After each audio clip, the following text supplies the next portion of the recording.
Hello दोस्तों।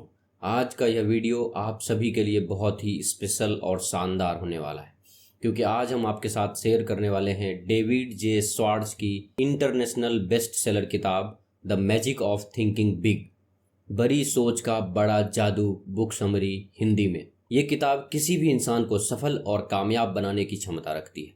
अगर आप आत्मविश्वास की ताकत के बारे में जानकर उसे बढ़ाना चाहते हैं, अपने डर पर काबू करके उस पर जीत हासिल करना चाहते हैं, कामयाबी हासिल करने के तरीकों के बारे में जानना चाहते हैं, तो यह किताब आपके लिए है।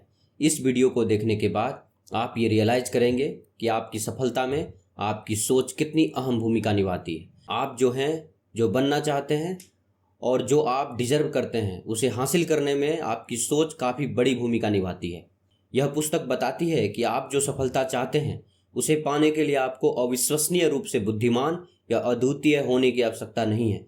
आपको बस इस तरह से सोचने की जरूरत है जिससे सफलता मिलती है। बड़ा सोचकर आप अपने काम के जीवन को बेहतर करने के लिए खुद को प्रेरित कर सकते हैं, अधिक पैसा कमा सकते हैं और जीवन से अधिक खुशी और तृप्ति प्राप्त कर सकते हैं। दोस्तों, the magic of thinking big book में बताया गया है कि बड़ा सोचने से और खुद पर भरोसा करने से आप किस तरह से दूसरों का भरोसा जीत सकते हैं और बड़े से बड़े लक्ष्य को प्राप्त कर सकते हैं, और उसी के साथ साथ अपनी गलतियों से सबक लेना सीखकर कामयाबी हासिल कर सकते हैं। तो चलिए शुरू करते हैं। अध्याय 1। विश्वास करें कि आप सफल हो सकते हैं और आप सफल हो जाएंगे। हर इंसान सफलता चाहता है कि उसे जिंदगी का हर ऐशो आराम मिले। कोई भी घिसट घिसट कर बदहाली की जिंदगी नहीं जीना चाहता। हर इंसान के जीवन में लक्ष्य होते हैं, फिर वो चाहे वीकेंड से पहले गैराज को साफ करने जितना छोटा लक्ष्य हो या फिर 10 साल में 10 लाख रुपए जमा करने जितना बड़ा लक्ष्य हो। कुछ लोग उस लक्ष्य को पाने के लिए घर से बाहर निकल चुके हैं, तो कुछ लोग अभी यह सोच रहे हैं कि उन्हें कब शुरू करना चाहिए। जब आप अपने लक्ष्य की ओर बढ़ने के लिए तैयार होंगे तो यह सवाल आपको हैरान करेगा कि मैं शुरू कैसे करूं। तो आइए इस सवाल का जवाब देने की कोशिश करते हैं। इस चुनौतीपूर्ण सवाल से छुटकारा पाने के लिए आपको खुद पर विश्वास करना शुरू करना होगा। सफलता सोचो, असफलता मत सोचो। काम पर, अपने घर में असफलता की सोच के लिए सफलता की सोच को प्रतिस्थापित करें। जब आप एक कठिन परिस्थिति का सामना करते हैं तो सोचें, मैं जीतूंगा, न कि मैं शायद हार जाऊंगा। जब आप किसी और के साथ प्रतिस्पर्धा करते हैं तो सोचें, मैं सर्वश्रेष्ठ के बराबर हूं, न कि मैं बहिष्कृत हूं। जब अवसर मिले तो सोचें कि मैं यह कर सकता हूं, ये कभी नहीं कि मैं नहीं कर सकता। सफलता के बारे में सोचना आपके दिमाग को ऐसी योजनाएं बनाने के लिए तैयार करता है जो सफलता उत्पन्न करती है। विफलता ठीक इसके विपरीत करती है। असफलता की सोच मन को अन्य विचारों के बारे में सोचने के लिए तैयार करती है जो विफलता उत्पन्न करते हैं। अपने आप को नियमित रूप से याद दिलाएं कि आप जितना सोचते हैं उससे बेहतर हैं। सफल लोग सुपरमैन नहीं होते। सफलता के लिए सुपर बुद्धि की आवश्यकता भी नहीं होती है। न ही सफलता के बारे में कुछ भी रहस्यमयी है, और सफलता भाग्य पर भी आधारित नहीं है। सफल लोग सिर्फ सामान्य लोग होते हैं जिन्होंने खुद पर विश्वास विकसित किया है। बड़ा विश्वास करो। आपकी सफलता का आकार आपके विश्वास के आकार से निर्धारित होता है। छोटे लक्ष्य सोचें और छोटी उपलब्धियों की अपेक्षा करें। बड़े लक्ष्य सोचें और बड़ी सफलता जीतें। यह भी याद रखें, छोटे विचारों और छोटी योजनाओं की तुलना में बड़े विचार और बड़ी योजनाएं अक्सर आसान होती है, निश्चित रूप से अधिक कठिन नहीं। जो इंसान खुद पर जितना ज़्यादा विश्वास करेगा वो उतना ही ज़्यादा आगे जाएगा। दोस्तों, ज़्यादातर लोग उसके साथ काम करना चाहते हैं जो खुद पर भरोसा करता हो। खुद पर भरोसा करने वाले लोग जल्दी हार नहीं मानते और समय के साथ वो लोगों का भरोसा भी जीत लेते हैं। दोस्तों, खुद पर भरोसा करने के और भी बहुत से फायदे हैं। McKinsey foundation of management research ने अपने एक स्टडी में बिजनेस, गवर्नमेंट, साइंस और धर्म के लीडर्स और लोगों से यह सवाल पूछा कि वे किस तरह के लोगों के साथ काम करना पसंद करते हैं। उनमें ज़्यादातर लोगों ने यह कहा कि वे उनके साथ काम करना चाहेंगे जिनके अंदर आगे बढ़ने की और सबको आगे ले जाने की ख्वाहिश हो। इस विश्वास या इच्छा को ही सभी सोशल लीडर्स सफलता के साथ जोड़ते हैं, चाहे जीवन में कितनी भी समस्याएं आए। यही विश्वास लोगों को मोटिवेटेड रखता है। यही एक सबसे अच्छी क्वालिटी है जो किसी भी इंसान को परफेक्ट बनाती है, क्योंकि इसका मतलब है कि वो कभी भी हार नहीं मानता। अगर आप भी अपने विश्वास की शक्ति को बढ़ाना चाहते हैं और एक सकारात्मक जीवन जीना चाहते हैं, धन कमाना चाहते हैं और सफलता पाना चाहते हैं, तो खुद पर विश्वास करना प्रारंभ कर दें। आइए इसे एक उदाहरण से समझते हैं। एक आदमी टूल एंड डाई कंपनी में काम कर रहा था। इस काम से वो ठीक ठाक पैसे कमा लेता था, लेकिन वो संतुष्ट नहीं था। वो अपनी वाइफ और 2 बच्चों के साथ एक छोटे से मकान में रह रहा था। उसके पास इतना पैसा नहीं था कि एक बड़ा घर ले सके या अपनी बाकी ज़रूरतें पूरी कर सके। वो आदमी अपनी ज़िंदगी को लेकर दुखी होता गया और अपने परिवार को खुशी न देने की वजह से वो परेशान होता रहता था। कुछ सालों के बाद उसे एक दूसरी जगह जॉब का ऑफ़र मिला, लेकिन ये जगह उसके घर से काफ़ी दूर था, तो उसने सोचा क्यों न ट्राई किया जाए। जॉब इंटरव्यू के एक दिन पहले वो आदमी कुछ सफल लोगों से मिला जिन्हें वो जानता था। उसने खुद से पूछा कि उन लोगों के पास ऐसा क्या है जो उसके पास नहीं है। काफ़ी सोचने के बाद उसने पाया कि उन सबको खुद पर भरोसा था कि वो कुछ कर सकते हैं। अगले दिन वो आदमी पूरे कॉन्फिडेंस के साथ इंटरव्यू के लिए गया और उसने अपने पिछले जॉब से $35,000 ज़्यादा सैलरी की डिमांड भी की। वो इतनी सैलरी इसलिए डिमांड कर रहा था क्योंकि उसे खुद पर भरोसा था कि वो इतना सैलरी पाने के योग्य है, और उसके साथ कॉन्फिडेंस की वजह से उसे वो जॉब मिल गई। इसलिए दोस्तों, अपने आप को कभी भी सस्ते में ना बेचो, अपनी वर्थ पहचानो और विश्वास करो कि आप इससे ज़्यादा कर सकते हैं और आप कर सकते हैं। जब आप बड़ा सोचना शुरू करोगे तो बड़ी सफलता आपको अपने आप मिलने लगेगी। अध्याय 2, बहाना साइटिस का इलाज कराएं, यह असफलता की बीमारी है। अगर हम लोगों का गहराई से अध्ययन करें तो पता चलेगा कि असफल लोगों को दिमाग की एक भयानक बीमारी होती है जिसे लेखक बहाना साइटिस कहते हैं। जो व्यक्ति जितना सफल होता है वह उतने ही कम बहाने बनाता है, परंतु जो व्यक्ति कहीं नहीं पहुंच पाता उसके पास बहाने थोक में मौजूद रहता है।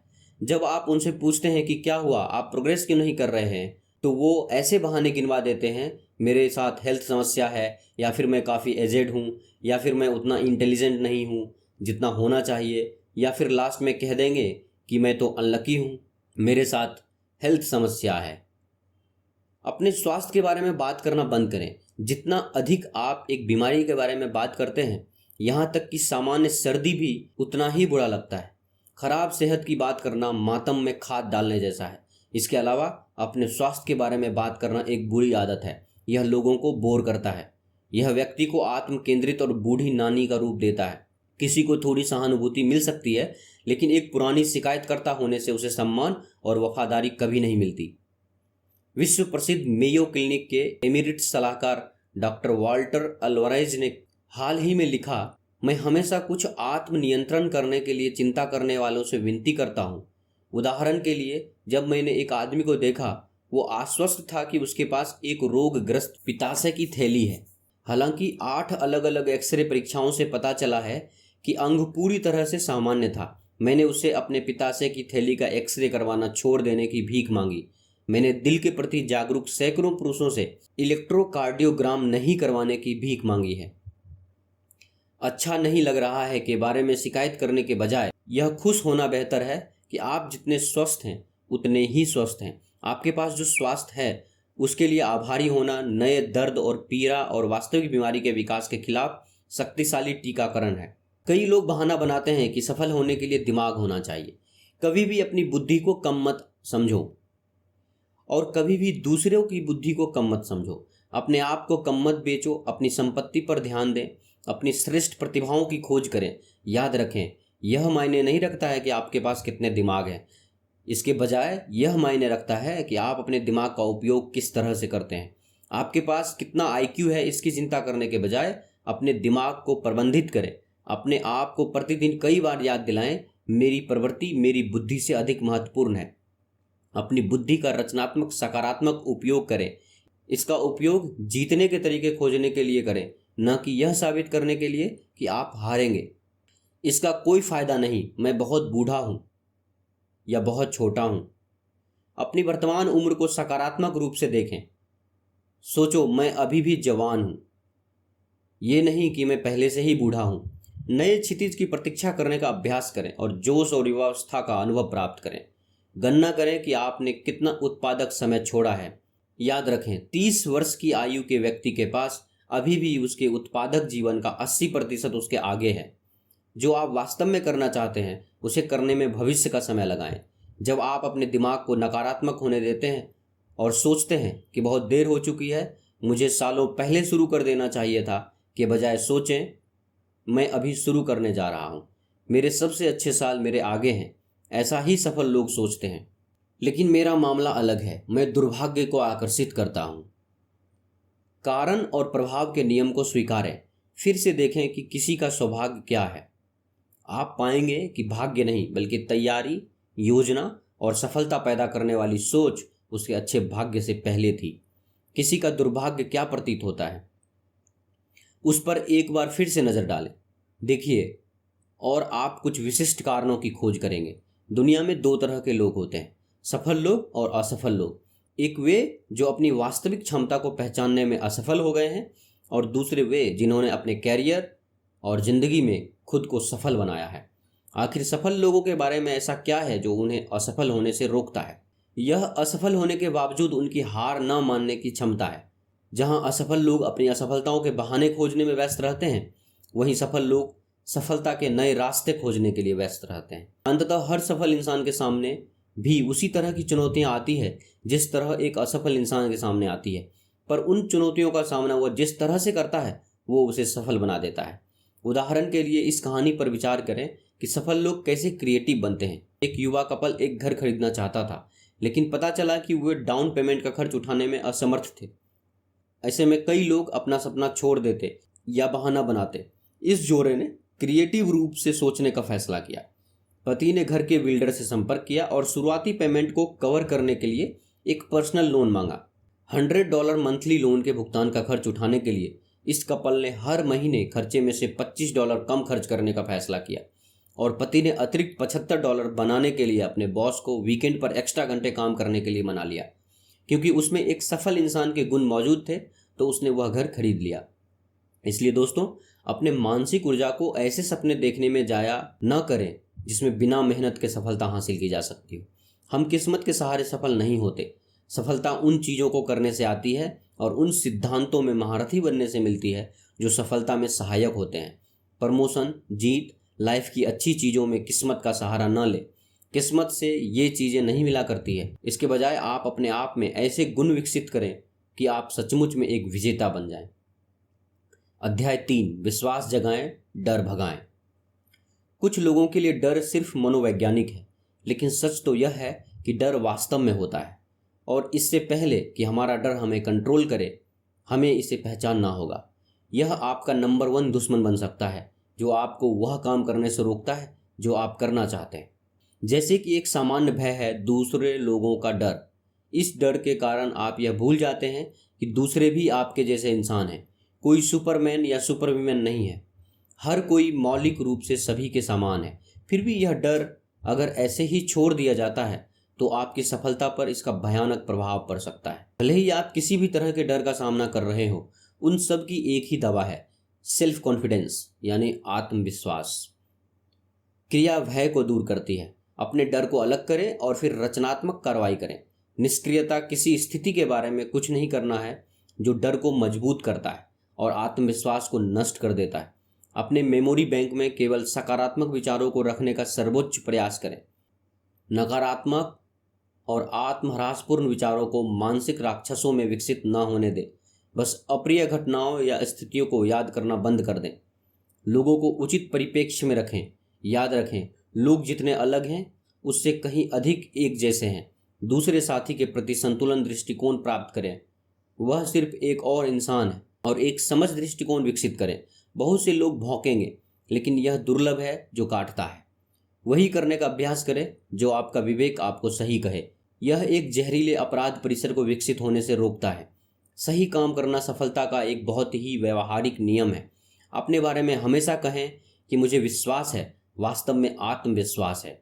अपनी दिन प्रतिदिन की गतिविधियों में इन छोटी तकनीकों का इस्तेमाल का अभ्यास करें। हमेशा आगे की सीट पर बैठें, आंख मिलाकर बात करें, सामान्य से 25% तेज चलें, बड़ा मुस्कुराने का अभ्यास करें। इससे आपके आत्मविश्वास में वृद्धि होगी। आइए इसे एक उदाहरण से समझते हैं कि द्वितीय विश्व युद्ध में नेवी ने यह फैसला लिया कि इसके सभी नवनियुक्ति को तैरना आना चाहिए। ज़्यादातर युवा लड़के थे और इनमें से कुछ को पानी की गहराई से डर लगता था। इनके ट्रेनिंग के लिए स्विमिंग क्लास आयोजित की गई। इस ट्रेनिंग के लिए उन्हें 6 फीट ऊंचे स्टैंड से 8 फीट गहरे पानी में जंप मारने को बोला गया, पर पानी में जंप मारने की किसी की भी हिम्मत नहीं हुई। ऑफिसर को एक आइडिया आया। उसने एक लड़के को वाटर पूल में धक्का दे दिया। वह किसी तरह से स्ट्रगल करता हुआ पानी के ऊपर आया तो ऑफिसर ने उससे पूछा कि क्या वो ट्रेनिंग कंटिन्यू करना चाहेगा। तो लड़के ने कॉन्फिडेंस के साथ हाँ बोला और उसने ये भी बोला कि वो फिर से पानी में जंप करने को रेडी है ताकि वो अपना डर दूर कर सके और स्विमिंग सीख सके। इस घटना से हमें यही शिक्षा मिलती है कि काम करने से डर दूर होता है और एक्शन ही डर का इलाज है। अध्याय 4, बड़ा कैसे सोचें। सफलता इंच या पाउंड के हिसाब से नहीं नापा जाता और ना ही इसे कॉलेज की डिग्रियों से और आपके फैमिली बैकग्राउंड से नापा जाता है। इसे तो बस आपके सोच के आकार से नापा जाता है। आप जितना बड़ा सोचते हैं यही आपके उपलब्धियों के आकार को तय करता है। हमारा दिमाग शब्दों में नहीं सोचता बल्कि इमेजेस या चित्रों में सोचता है। हम जो भी बोलते हैं हमारा दिमाग उसकी एक इमेज बना लेता है। जैसे कि यदि आप कहें रेड कार तो हमारे दिमाग में रेड कार की एक इमेज बन जाती है। लेकिन यह इतना महत्वपूर्ण क्यों है? वास्तव में इसका मतलब है कि हमें अपने शब्दों को बड़े ही ध्यान से चुनना चाहिए। उदाहरण के लिए यदि आप प्रॉब्लम शब्द को चुनते हैं तो आपके दिमाग में समस्या, मुसीबत और कठिनाई जैसे शब्दों की एक इमेज बन जाती है। लेकिन वहीं अगर आप चैलेंजेस शब्द को चुनते हैं तो आपके दिमाग में मज़ेदार, रोमांचक और सुखद तस्वीरें बनती हैं। शब्दों में बहुत ताकत होती है, इसलिए बड़े, साहसी और उत्साहपूर्ण शब्दों का प्रयोग करें जिससे आपके अंदर पॉजिटिव भावनाएं जागे और आप बड़ा सोच सकें। अपनी संपत्ति पर ध्यान लगाओ। आप जितना सोचते हैं उससे बेहतर है। बड़े विचारक की शब्दावली का प्रयोग करें। बड़े, उज्जवल, हंसमुख शब्दों का प्रयोग करें। ऐसे शब्दों का प्रयोग करें जो जीत, आशा, खुशी, आनंद का वादा करते हैं। उन शब्दों से बचें जो असफलता, हार, दुख की अप्रिय छवियां बनाते हैं। अपनी दृष्टि को बढ़ाओ। देखें कि क्या हो सकता है, न कि केवल क्या है। चीज़ों में, लोगों के लिए और अपने आप में मूल्य जोड़ने का अभ्यास करें। अपनी नौकरी का बड़ा दृष्टिकोण प्राप्त करें। सोचो, सच में सोचो कि आपका वर्तमान नौकरी महत्वपूर्ण है। वह अगला प्रमोशन ज़्यादातर इस बात पर निर्भर करता है कि आप अपनी वर्तमान नौकरी के बारे में कैसा सोचते हैं। छोटी छोटी बातों से ऊपर उठकर सोचें। अपना ध्यान बड़े उद्देश्यों पर केंद्रित करें। किसी छोटे मोटे मामले में शामिल होने से पहले अपने आप से पूछें, क्या यह वास्तव में महत्वपूर्ण है? बड़ा सोचकर बड़ा बनो। आइए इसे एक उदाहरण से समझते हैं। एक अमीर आदमी अपनी कीमती कार चला रहा था। पास के एक रेस्टोरेंट में कार पार्क करने के बाद जब वो अपने अमीर दोस्तों से मिलने जा रहा था तो उसने देखा कि एक लड़का उसकी कार को बड़े गौर से देख रहा था। जब अमीर आदमी उस लड़के को देखकर मुस्कुराया तो लड़के ने उसे कहा कि उसकी कार ज़बरदस्त है। इस पर अमीर आदमी ने कहा कि ये उतनी भी कीमती नहीं है, ये तो उसके भाई ने उसे गिफ्ट की है। उस आदमी की बात सुनकर लड़का कुछ नहीं बोला। तो अमीर आदमी ने उससे पूछा कि क्या वो भी ऐसी कीमती कार लेने का सपने देख रहा है। इस पर उस लड़के का जवाब सुनकर वो आदमी हैरान रह गया। उस लड़के ने कहा, नहीं, बल्कि ये सोच रहा हूँ कि मैं आपके भाई की तरह अमीर कैसे बन सकता हूँ। इसलिए दोस्तों, वर्तमान में चीज़ें कैसी हैं यह देखने के बजाय यह देखें कि वो भविष्य में कैसी हो सकती है। कल्पना शक्ति से हर चीज़ ज़्यादा कीमती बन जाती है। बड़ा सोचने वाला हमेशा इस बात की कल्पना कर लेता है कि भविष्य में क्या किया जा सकता है। वह केवल वर्तमान में ही नहीं उलझा रहता। दोस्तों, फर्स्ट पार्ट को यहीं पर समाप्त करते हैं। सेकंड पार्ट देखने के लिए हमारे यूट्यूब चैनल को विजिट करें।